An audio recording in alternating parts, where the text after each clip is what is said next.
episode is brought to you by Bright Cellars, a personalized monthly wine subscription. Start by taking a short, fun quiz, and the algorithm designed by 2 MIT grads will recommend the 4 best wines for your tastes based on science. You'll receive 4 bottles of wine per month, and you'll never receive the same bottle twice. Go to brightcellars.com/wine-to-5, and you'll get 50% off your first shipment. It's not 5 o'clock, and they don't care. Welcome to Wine to 5. Entertainment, education, and everyday drinking for everyday people. Your hosts are Valerie Caruso and Stephanie Davis, 2 wine educators who don't need a clock to know when to pour that next glass. Hey Val, what's shaking, lady? Well, according to the silly calendar that I now look at every time we record, it is National Pigs in a Blanket Day. What? I know. I mean, what do you do with that? You know, so I'm not sure what we're supposed to do with that other than maybe recommending a pairing. So I'm guessing, Steph, that whatever you have up there in your glass could work. I'm thinking whatever pig I put in whatever blanket, what you have might be a good pairing. So what you sipping on up there? Oh, put myself into a blanket, maybe. I mean, I don't know. But yeah, actually what I'm drinking will go with many, many things and many feelings and many situations. I am having a little bit of a leftover bottle, but it is of the Villa Crespia Novalia, and so it's French Corta, so we're talking about bubbly from Italy, and this was opened on, let's see here. Well, we were celebrating our friend's 75th birthday, and it's remarkably youthful, fresh, just perfect for friends and conversation, maybe when you're feeling like a pig in a blanket, but and yeah, we had that with some just traditional tomato basil bruschetta, and I liked it so much that I feel like I need to make haste and go get a case. Oh, look at you, rapid girl! I know, I knew you'd like that. I love it. What are you drinking? Well, I have an Ampalaya. And this is a 2012 from the winery Ampalaya, so this is their flagship wine. And this winery is located in Roccaterrighi, which is in the Grosseto province in the Maremma. It's an IG... That's a mouthful, I know, dude. Right? Roccaterrighi. And it's an IGT Costa Toscana. So it's from Tuscany, and this wine is so delicious. I visited the winery back in 2010. I think it was the fall of 2010. We rented a car in Siena somewhere and drove out into the Maremma countryside and actually wrote a blog about it and put some beautiful pictures in. So I'll link that up for you guys. But what really makes this interesting is the Mediterranean grapes they use. So they use some Carignan and Grenache and things, Mourvedre, and some Alicante that they grow there on their vineyards. They have 3 different altitude vineyards, which is really cool. Most of this wine is Cabernet Franc and Sangiovese, but I actually got a bottle to lay down too because it seems pretty youthful as well, this one. It's got a lot of acid, a lot of tannin in it still, and I think it could go a little bit longer, but it's still delicious. So, and you hand carried that back from your trip? No, actually, Dirk had it. Wow, he had it up at the wine cellar, and that makes me really happy. But no, I didn't. All the wine I got from there, I drank. I drank over there. I think I finished all of that in 2011. So, yeah, very cool. Well, I think it's time to get into our cool interview. Yes, it is. So we're just going to sit back and sip our wines and listen to this interview with Jackie Strum, the Director of New Business Development for Wine Enthusiast and founder of Thirsty Nest. So today we have an interview with Jacqueline Strum, the Director of New Business Development for Wine Enthusiast, and also the founder of Thirsty Nest. Jackie was literally born into the wine industry. Let's just say she learned the difference between red and white wine glasses when Saved by the Bell was still airing new episodes, leading to an advanced certificate from the Wine and Spirit Education Trust and a 15-year career in the wine and spirits industry. When she realized her background could help solve not only the problems she faced while planning her own wedding, but also a major pain point for thousands of other modern couples, the idea for Thirsty Nest was born. After a lifetime of fielding wine and spirits questions from friends, she can't wait to be that one friend that knows all about booze. Maybe too much. For all of Thirsty Nest newlyweds. Needless to say, in the words of Jessie Spano, she's so excited and she's so scared. Welcome to the show, Jackie. Hi, thank you. Thanks both of you for having me on today. I really appreciate it. Oh, we're so glad to have you. But I have to say, I don't know who Jessie Spano is. Was that a Saved by the Bell reference? Yeah, it's Yes. a really famous Saved by the Bell episode where she takes too many caffeine pills. And she says she's so excited and she's so scared. Oh, that's so and cute. So it's become like a meme that like goes around on the internet and people send each other. So yeah, that's from. And see how unhip I am. I never watched Saved by the Bell because that wasn't my generation, I guess. And now I feel old. And so let's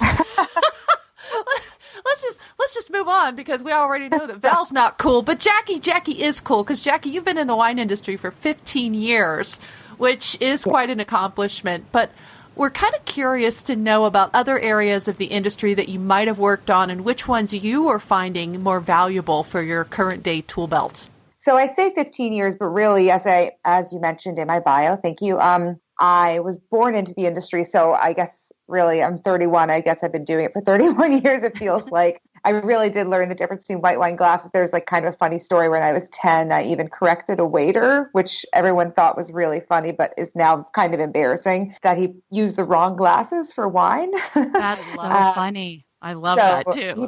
He probably didn't like me very much, but I just thought it was an honest mistake. But anyway, so yeah, I started before I was even really drinking, working in the wine and spirits industry. And I think one of the most interesting jobs I had when I was younger was being able to work at Sotheby's in their as an intern in their wine department, because it was my time really understanding the auction space, which is very different from the general consumer market for wine and spirits. And that was probably my first time really understanding and learning what these like coveted iconic bottles are not only worth, but their stories, why they're so valuable. Like the top tiers, all things that were out of my budget, but were really fascinating to me to learn about from the beginning. And that was when I was in my very early 20s. Really, I may have been 20 actually. And I spent a whole summer in a spreadsheet, just spelling out how much every single wine went for, all their vintages, their stories, and everything along those lines for their database. And I mean, I know people hate data entry, but it's like ingrained in my brain now. All these really storied, incredible chateaus and wineries from around the world. I learned about them and became fascinated. And then from then on, just wanted to continue in the industry, learning more and more about the field, and not just with luxury, obviously, but it was kind of my first taste of how incredible it can be in the industry. Another really wonderful experience I had was working at a PR agency called Hunter. And I was lucky enough to work on both Diageo and Gallo, were two of my big clients at the time. And what was really fun was being able to be so creative. So we were given tasks like, let's say there was a holiday coming up that they wanted to promote for a specific drink or specific wine. We would be able to really work like our creative muscle and come up with incredible ideas of things we could do to bring news and buzz to a brand. And that's when I kind of started thinking outside the box, but with a business lens attached to it. And I sort of tried to continue to keep that mindset throughout my career. That's also around the time when I started studying at WSET, which I loved. I highly recommend it to anyone in the industry. I just found their program to have a really nice structure, and the community it gives you is wonderful also. I met a lot of great people in my classes. Some of them I'm still in touch with. And that was sort of the basis for my career in the industry that really helped me kind of build towards my next steps as I continued to learn. Wow, what a foundation. And, you know, I can see now how the Thirsty Nest eventually became a part of your tool belt too. So describe that exact aha moment when you knew you wanted to start Thirsty Nest. Like, tell us, where were you? What was going on around you? And how did you actually feel when you thought of that? Sure. So I was actually going for a run in Central Park because obviously I had my wedding coming up. So I had, keep myself looking good as much as possible. So I was working out a lot. And we were going through the process of registering, and we had already set up our registry for our engagement party. And we had run out of gifts already. And the engagement party hadn't even happened. And we had not only the engagement party, but a bridal shower, a wedding, all the classic events in the portfolio that come up. And we had already run out of things. And I thought I had added a lot of stuff to the registry. And my mom was calling me, being like, my friends don't have anything else to give you. And I found that a lot of my parents' friends didn't want to give money because they thought it was a little crass. And there I was living on the Upper East Side with my now husband in a 500 square foot apartment. And we just didn't need any more stuff. I was like 29, almost 30 at the time. And I could afford most things like plates, forks. There was definitely nowhere to put china. That wasn't even something in my mind as something I could use. We already had a nice coffee maker. We already had like some cookware because, I'm a grown up. I have to feed myself. So I kind of got to the point where I was like, this must be really common. And I was thinking like, what is something that I would want? What are things that people actually use that they don't already have by this time? Because all my friends were going through the same problems, had the same pain points. They just didn't need a lot of stuff. And I thought back to my career in wine at Wine Enthusiast and all of the trends that we talk about so much, as I'm sure you guys hear all the time, that the millennial demographic loves wine and spirits, that we're the largest wine consuming generation in history. And on the spirit side, that there's this big trend for premiumization, which I kind of call like the Mad Men effect on the population. Yeah. That like cocktails have become so cool, and the use of like really interesting ingredients and even making things at home has become a big point of interest for the millennial generation. And that age is the same age as people getting married. And the trend in the wedding space, which I started looking into also, is to get married much later. It was like 22 and 26, like 22 for women and 26 for men. And now it's late 30s, and that's nationwide, not just in the metropolitan areas or anything like that. That's the new average is 27 for women and 29 for men. So everyone is going through a similar situation to what I was going through. So it just seemed like the perfect dovetail between these two industries, because there seems also to be a trend towards less stuff for the new generation. Like it started to feel kind of frivolous. Everyone really values experiences in the millennial bracket. So wine is this unique, giftable, consumable, where it's like an experience in a bottle. It doesn't really feel like you're accumulating stuff. So while like china and like oyster forks and all these kind of like vases and all these things that can start to feel frivolous and taking up space, wine doesn't feel like you're just hoarding something. It feels like future experiences that you can collect, which seems just all too perfect for a wedding gift. And I started looking around, and it just didn't exist anywhere, or not in a way that really felt modern. So yeah, that's sort of where the idea came from. And that's what we've been working towards, building a platform that's really modern and curated, that feels like it has like a strong sense of humor and isn't talking down to anybody, but feels like a fun thing you can do for your wedding that's a little bit outside the box, or outside the vase, if you will. I like the outside the vase. So you've already mentioned the millennials, the trend toward less stuff, and then the age bracket, and then the experience collectors, if you will. So would you say that the millennials are your target market for Thirsty Nest, or even the older, late 30s, as you mentioned, people who already have their homes established? And how are you reaching them? I would say millennials and Gen X. I mean, it's a little bit of both, right? I mean, because people are getting married later, and even people getting remarried, or an LGBTQ community, people who are now just starting to be able to get married. So anybody who's getting married at an age that's above, say, like 22 and buying a house, which is a lot less common now, I really feel like it could work for anybody in those demographics. We're looking to reach this very specific target through a lot of in-kind partnerships, either through content that we're sharing, because Thirsty Nest content strategy is very specific. It's all about, obviously, beverage and in general, but also weddings as a lens, but making sure that it's really digestible and accessible and doesn't feel like anything that somebody couldn't start reading as a beginner. So we're kind of working with a few partners. The Kleinfeld is actually somebody we've been working with quite a bit. We just did an event with them, and they have a very robust list of brides. I'm also currently contributing to the Huffington Post, which is another place that has a very kind of a strong sense of humor, but also a good outlet for the millennial demographic or even Gen X. I mean, I think it's pretty generic in general. Huffington Post seems like a strong partner for that kind of reach. We're also working with the Daily Beast. They created a curated collection on Thirsty Nest. One of the features that we have on the website that's really valuable is a one-click registry feature. So when you land on the site, let's say you don't know a ton about wine or you don't feel confident enough to select your home bar and cellar from scratch, because that is a big task.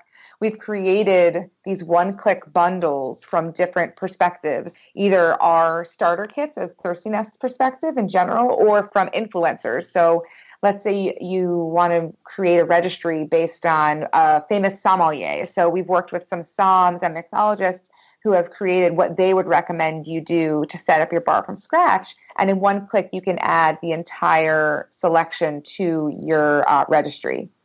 Wow. So we worked with the Daily Beast, their food and drink editor, and he actually made Noah Rothbaum. He's a good friend, and he created a collection, and that's one click addable to your site. Also, Sue Kostrava, who I think has been on the podcast, right? Yep. She's created a registry as well that in one click you can add to your registry also. So a lot of these kind of partnerships with people who have a similar mindset. There's also this whole universe of other wedding related startups. So a good friend has started a company called Happily Ever Borrowed, and you can actually rent wedding accessories. So it's like a whole new kind of way to get ready for a wedding in a more affordable way.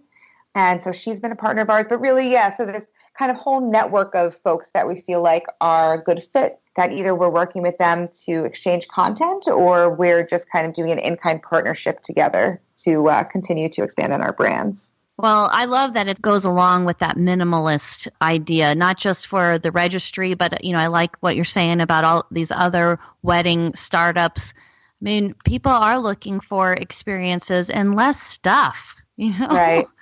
Yeah. know? I mean, I wish actually I'd found her site before, because I don't know what to do with my veil now. It just sits around. It was so expensive, and I wish I had rented it. And now there's a nice universe on social media where you can kind of test these ideas before you even create a large company and an expensive kind of investment against a concept. You can test them on Facebook and Pinterest and Instagram and Twitter. And we've loved being able to do that and kind of seeing how people use different sites and doing research that way. And so I feel like if you have an idea, well, there's a wealth of information out there. And it seems like that seems to be what a lot of people are doing. Yeah, definitely. Mm-hmm. Well, let's go back to this relationship that you have with Wine Enthusiast, since you were born into Wine Enthusiast as well. When is that so crazy cool?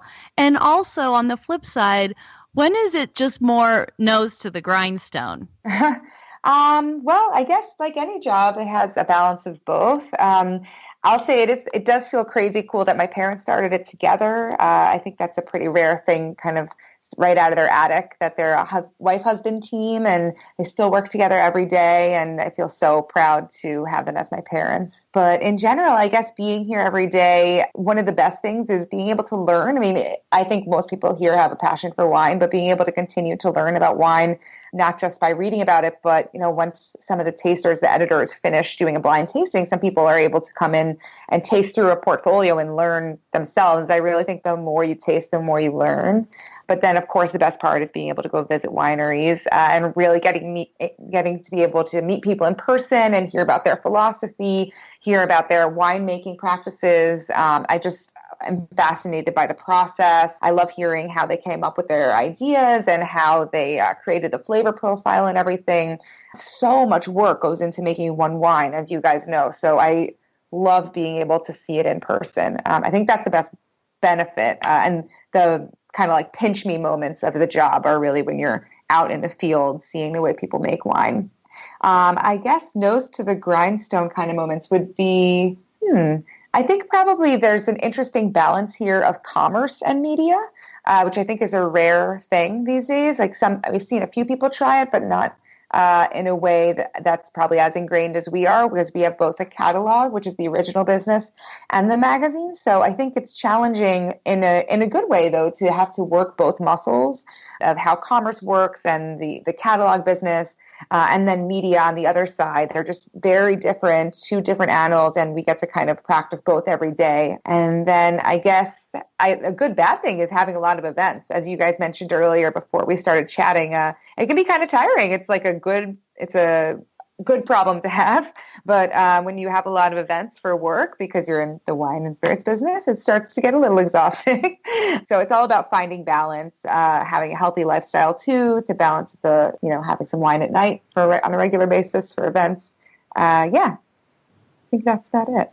Yeah, good answer. I'm sure there are some perks for being married to somebody that's so ingrained and integrated into the wine business. So what is he in the wine business, first of all? So he actually is also in the wine business. Oh, there you go. Yeah. Yeah. He's in a very different part, which is kind of nice because we can learn from each other. So he works for a distributor. He works for Opici. Okay. Yeah. And he's a wine and spirit sales rep. So he is on the street every day in New York City, going door to door, shaking hands, opening bottles, tasting through portfolios with him. So on a day-to-day basis, he actually teaches me a lot because he brings a lot of wines home. He's really meeting these producers day in and day out and helping them tell their story. So I come home and I don't even bring wine home from work anymore because he always has open wine. And so we can taste through the wines and he'll tell me about them, and he'll know more than I would probably know just by reading about them because he's met the winemakers and the brand representatives and stuff. So when we first met, he was like a Coors Light drinking bro. And now he knows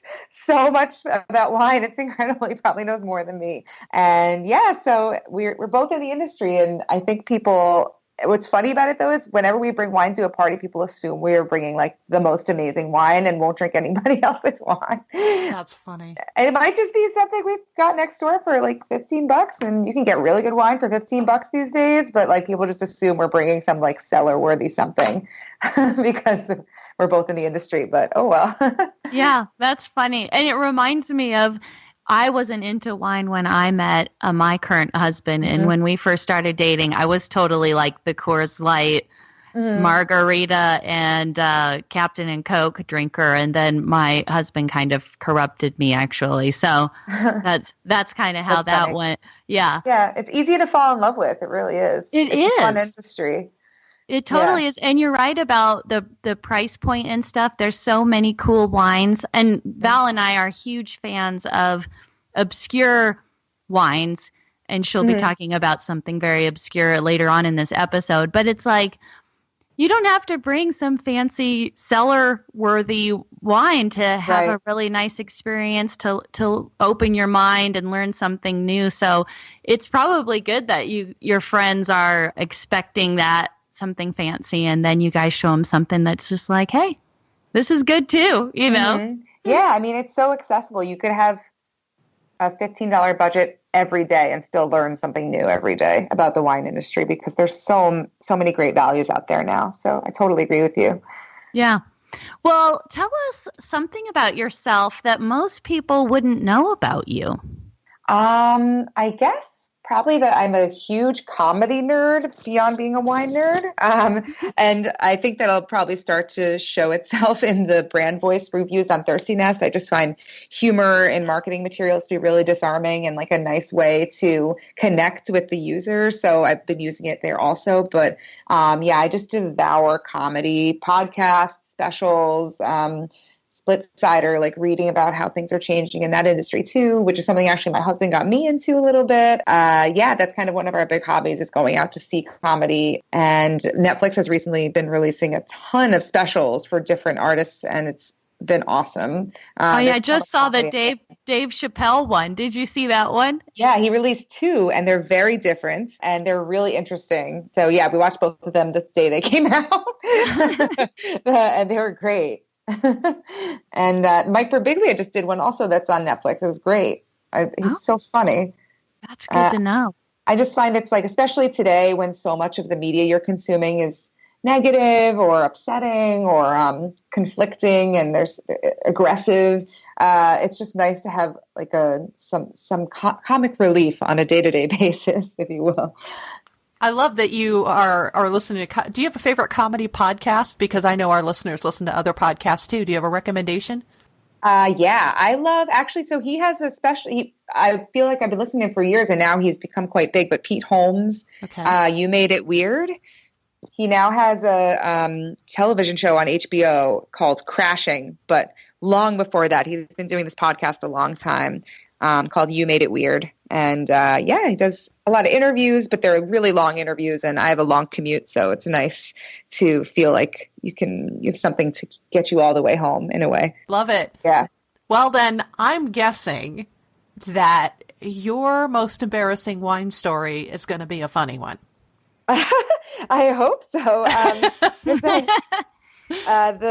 There's one that I always refer to, actually, because I was trying so hard and I just kind of face planted. It was actually at the Sotheby's internship because I was definitely the youngest person in the department, and I was still learning. Most of my weekends did not include any wine that anybody at Sotheby's would ever look at, and they wanted to test my palate. So something they do there that's interesting is to make sure that the quality of a new cellar is up to code, like that they're aging correctly. They'll get one test bottle that the people in the department can test and make sure that they've been aging the wines correctly. So right.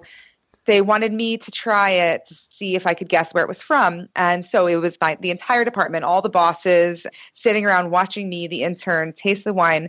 And I accidentally smelled the wine and snorted it up my nose and spit it out back into the glass. It was like a vintage Burgundy from 1971. And I was just humiliated. I kind of overcame it quickly and just coughed it up and turned around and figured it out. But it was so embarrassing. And yeah. So first of all, you were underage doing a DRC sinus rinse at Sotheby's. Probably. Oh my gosh. Yeah, but I did guess that I guessed that it was Burgundy, but I didn't know what region it was exactly. I don't know if it was I don't think it was as good as the DRC. I mean, it was still great, but wasn't in my college budget. I'll say that. And yeah, it was very embarrassing. Oh, that's a good one. That is a good one. And Jackie, we have not had anybody tell that kind of a story yet. Oh, good. I'm sure there are more, but that one's one of my favorites. So I like how you started the interview with an embarrassing story about yourself and the when you were 10 years old, and then we're ending it with the wine coming out your nose. That is really hilarious. Yes, that's not all glamorous. Yeah, no, it's not. You're right. Well, and so how can our listeners connect with you online? Yeah, so we will be live by the end of May, Thirsty Nest. You can set up a registry by the end of May, but before then, if they want to sign up either to receive content or to let me know that they're interested, they can head to thirstynest.com and drop their email in there. I'm happy to reach out to them personally as well if they email hello@thirstynest.com. And then we're on all the usual suspects of social media, Facebook, Instagram, Pinterest, Twitter, as Thirsty Nest. So happy to connect with anybody on either of those platforms. That's awesome. Perfect. Jackie, thank you so much for sharing all that information with us. And for those of you guys who do get the Wine Enthusiast catalog, I did see the spread. I think there was a full-page spread in the latest edition. Yes, there was. Yep. Yeah, and we'll have all that stuff linked up for you guys in the show notes. Awesome. Thank you so much. And it was so nice to chat with you both. Oh, this Thanks, was a Jackie. blast, Jackie. Thank you so much. Yeah, of course. Cheers. You too. Well, that was refreshing, Steph. Oh my gosh. Wasn't she just delightful? She is delightful, and she really knows what she's talking about. I really enjoyed her interview. And the other thing is that it reminded me, I don't know if I've ever told you this, but I thought back in the day, after Justin and I were married, because there were times where we didn't know what to register for either because we were combining households. And luckily we had a few experiences that people could buy us through Starwood Hotels. So that was kind of a cool experience, like Jackie talked about, instead of more stuff. Yeah. But because Justin and I are non-breeders and have no kids by choice, we've always thought it would be funny to like have like a like kind of a, instead of a baby shower, having like a non-baby shower or a non-breeder's shower. And then you register for something like Thirsty Nest. Yeah. You know, and then you register for Thirsty Nest and say, hey, we're having a non-breeder's shower. Well, you mentioned that, and it always reminds me of my favorite episode of Sex and the City, because I, too, am a non-breeder by choice. And there was this episode, it was called A Woman's Right to Shoes, SHOES. And it's where the main character, Carrie, if you weren't a Sex and the City fan, as I was, these women got me through my 30s, let me tell you. But she was pretty much being like life choice shamed by her friends who'd gone on to have children. And all of a sudden, the $400 Manolo Blahnik shoes and all those things that her friends used to buy, they don't buy them anymore because they have children now, and there are better things to buy when you have little ones. But it's almost like when her shoes got stolen at a party welcoming another child to the family, the woman was like shoe shaming her. Oh, no. Like, don't you have better things to do? Isn't it time to whatever? And she's like, you know how much money I've spent on baby shower gifts and wedding gifts for these people? And what life choices do people celebrate for me? So she registered at Manolo Blahnik for the shoes. And she says, really? I'm getting married to myself. And the only thing she registered for were the shoes. And so, of course, the friend realizing, you know, well, man, I've kind of been a bit of an asshole. She goes to buy the shoes, and her children were touching the shoes, and the woman was like, can you keep your kids away? We don't want them touching the shoes. I think you have to link this up somehow in the show notes. I will have to. Funny. It's probably one of my favorite episodes, other than the firemen where there's smoke. But yeah, I have the whole series on DVD, and it just reminded me of that. And, you know, we were chatting a bit before the interview about, you know, why I specifically will not do a wedding. Oh, you did? Okay. Yeah, we were talking about that. I said, that's exactly what I don't want. All this, if you read her blog on the Thirsty Nest, right, you can see why. It's like, we already have stuff. I've been there. I've done that. We combined households. I've owned 5 homes. I don't want weddings and stuff and drama, and I don't want any part of that whole thing. And so that's why the Thirsty Nest, I think, is a really super cool idea. So speaking of cool, definitely, we have a chilly little factoid to drop on our listeners today. Get your blankets. Get your blankets. Get your blankets, because we're going to talk about Glacier Wine. Glacier Wine. But first, I have a quiz. Is Glacier Wine A place where you can buy wine and beer kits in Canada? B, a wine rally on a glacier somewhere between Italy and Austria? C, a heavily oxidized wine made from an obscure grape in Switzerland? Or D, Washington State Laced Harvest Riesling by Randall Graham's Pacific Rim Winery? Or E, all of the above? What do you think, Steph? Gosh, I don't know. I mean, I don't know what glacier wine is. You know, I didn't either. And the answer is actually E, all of the above. Whoa! All of these things have some kind of glacier wine in the name or the intent. And I really want to focus on C today for the listeners, for the educational aspect of this. We're going to talk about this heavily oxidized wine made from obscure grapes in Switzerland. But I am going to link for you guys, A, in case our Canadian friends want to check out Glacier Beer and Wine in Richmond, British Columbia, because that is a thing. We're also going to give you a link to the Valsenales Glacier Wine Rally and Ski Resort Goodness in Sud-Tirol Alto Adige, because it looks freaking cool. You get to go do a wine tasting on a glacier. So that's Bring pretty your cool. blanket. Yeah, so that was B. And then, of course, D, that Late Harvest Riesling by Randall Graham. It actually is called Glacier Wine.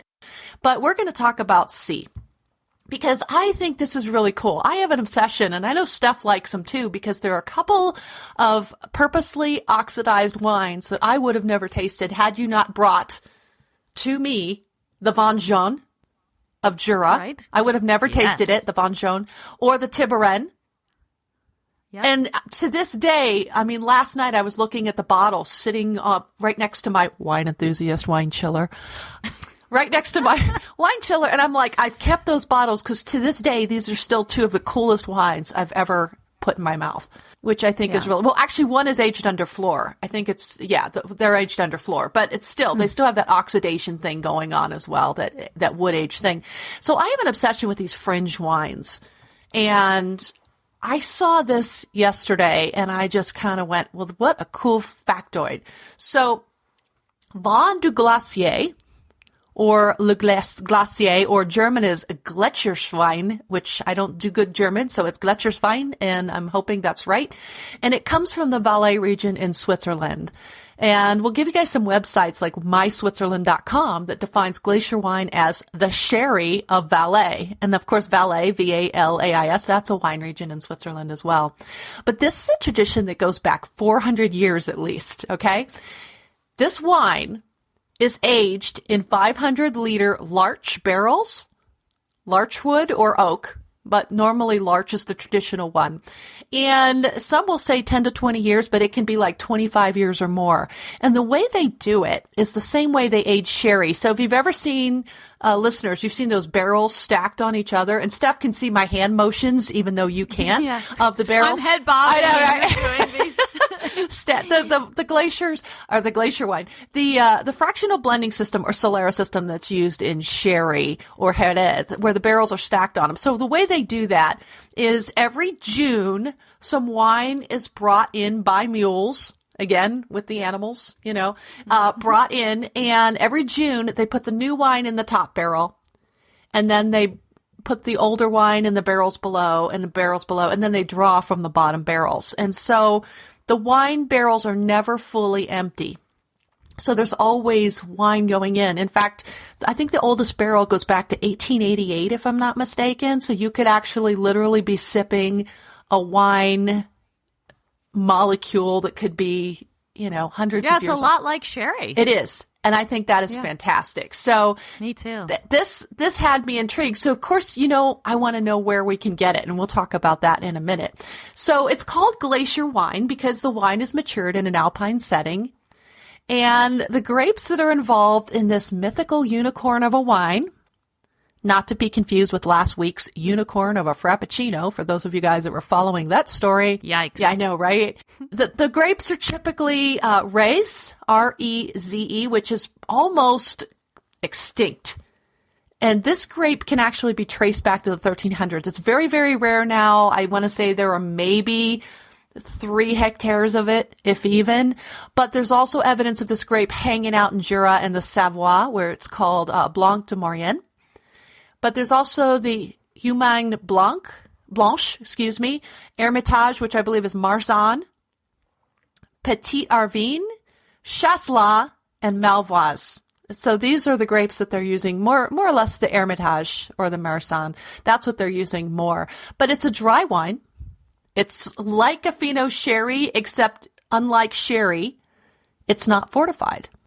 Well, and unlike sherry, the climate is very different too. Right, which means there's no floor like we have in sherry. At least I didn't see where it could grow in that very cool alpine climate. So like the hot Andalusia region where we get that briny, pickle juicy kind of acetaldehyde characteristic from the floor, that yeast that grows on top of that sherry, we don't have that there. But they do have on the inside of these barrels, apparently there's this tartar that lines the inside of the barrels, and they say it can be up to like 5 centimeters thick. Can you imagine? That sounds so funky. All right. Doesn't it make you want to try it? Yes, of course. Yeah. Of course. I mean, now it's going to the top of the list now. Of course, that takes it right up to the top of the list, but here's the kicker.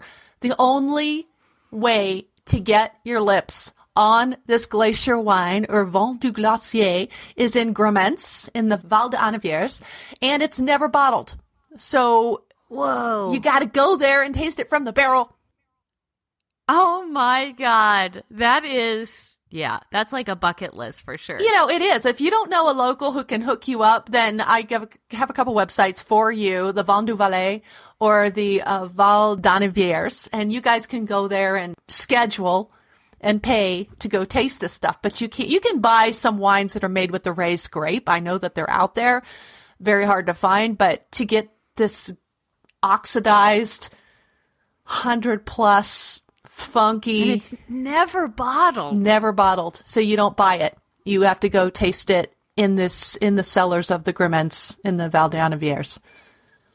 Wow. So that is a factoid and a half. And how cool is it? It is so cool. Brr. I know. And I love it. I think that's really my great. God. What a great factoid. And let's move on to our wino radar. Even though I feel like that is now on the radar. That was part of the radar. Sometimes it all goes together. It flows. It does. It It does. flows like a cool alpine breeze. Now we're a peppermint patty commercial. So I know. Yeah. know. Well, definitely, I think on our radar now and for everybody is Thirsty Nest. So keep your eyes peeled for that. At the end of May, it launches. But what else is on your radar besides these cool sherry-like wines of Switzerland? Well, you know, speaking of fringe wine, again, which I love, and even the raised grape, Wink Lorch, the author of Jura Wine, Yes. which is in our store, by the way, and a very cool book on the wines of Jura, which you never see. You know, they're very, very hard to see. I've had a few, Yeah. but she's working on another cool book called The Wines of the French Alps, Savoie, Bougie, and Beyond. Cool. And I'm pausing for effect because I'm like so stupid excited about it. This was the first time I've done like a Kickstarter thing. Yeah. Did you contribute? Yep, I did. I've got two signed copies of this book coming when it probably November is when you'll get the books. So I will put the link to the Kickstarter program. It ends on the 8th of May. So only less than 2 weeks left of this Kickstarter to go.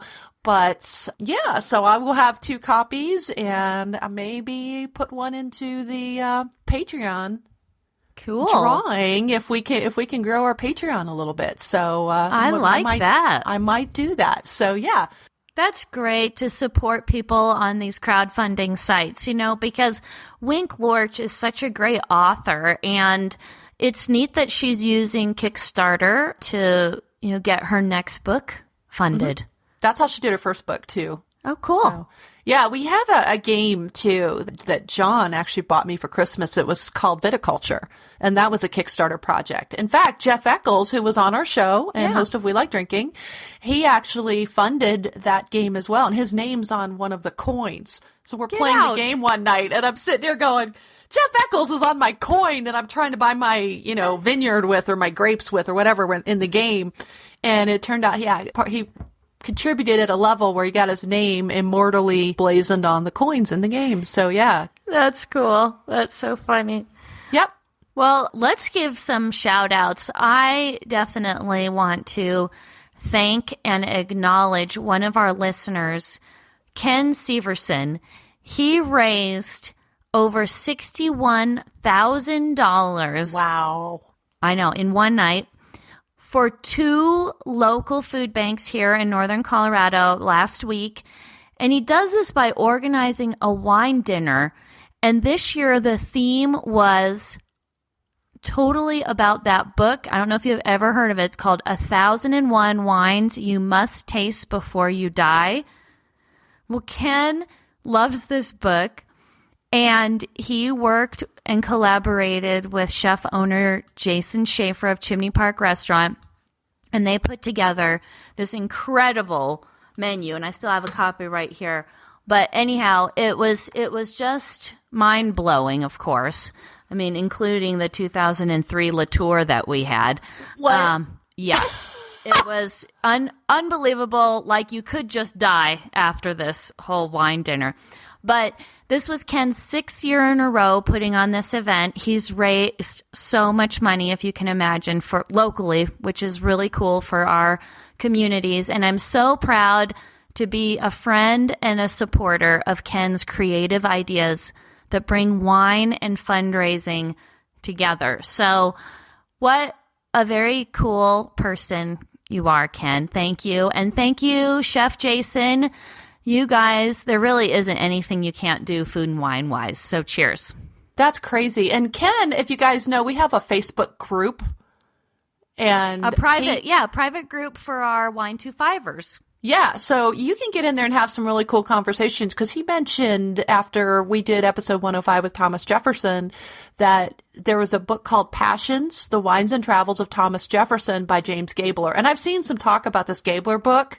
And the book that I was talking about, John Haleman, had a lot of like letters and, a lot of directly from Thomas Jefferson's, which is a very nice historical document. But he says this other book by Gabler is a little more readable. And I have to admit, I haven't read it. I've heard some buzz on it. So get in on the conversation on our Facebook page, because Ken's there, guys. So you can actually pick his brain a little, maybe. Yeah, sorry, definitely. Ken. I just pimped you out, man. Ken, you're going to get some action on the Facebook group on what kind of wines and what fundraising and events you're doing. Now, he's chairman of the Bordeaux, right? Yeah, that's what we call him, chairman of the Bordeaux. And he really knows his Bordeaux. He even had a quiz. You would have loved it, Val. Every year at this wine fundraiser, he has a quiz all about different wine information and stuff. And it's so geeky. Oh my God, I bet our listeners would love some of those quiz questions. Oh, Ken. yeah, Ken, you could put some of your quiz questions in the Facebook group. Pimped him out again. Sorry. Oh my God, I love it. I love it. But yeah, I bet we do have some listeners who would really enjoy some of what Ken knows, because I think he's pretty knowledgeable about the Bordeaux. So yeah. Speaking of things that we love, how about our Patreon supporters? Don't we love them? Yes. We so do much. Love them. We love them, and we're sending out huge love and hugs this Monday morning, which is when this is recording, to our tenacious tasters, Jeff E. from the We Like Drinking podcast, Lynn from Savor the Harvest, who just happens to be living in Bordeaux right now, speaking of Bordeaux, our tenacious taster, Sebastian of Sassy Italy Tours, and our It's Not 5 o'clock and We Don't Care listeners. We love you, Meg, Clay, John, Andrew, and Aswani. And if anybody else wants to jump on the Patreon bandwagon and help support our show too, well, you can, because not only do you get early releases of all the episodes, exclusive content, shout-outs, and swag, but every month we draw a super fun surprise wine gift for our Patreon supporters at the $2 Tastemaker listener level and higher. So go to our Patreon page.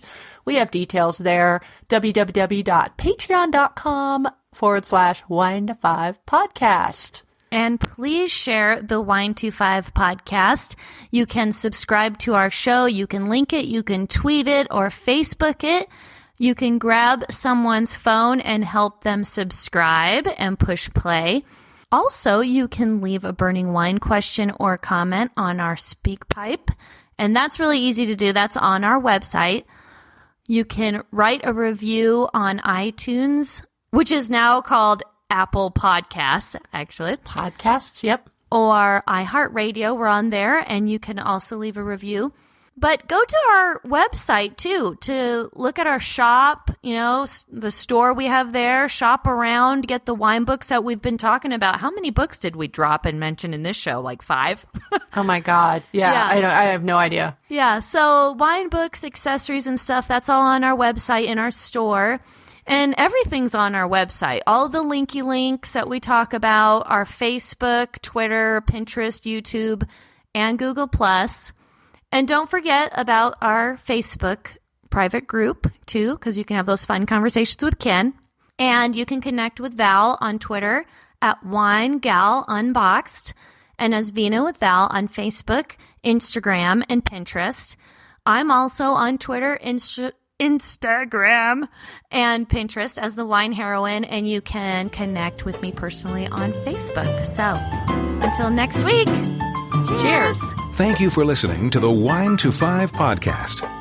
Be sure to check us out at Facebook/WineTWO5 and tune in next week for more fun and useful sip tips.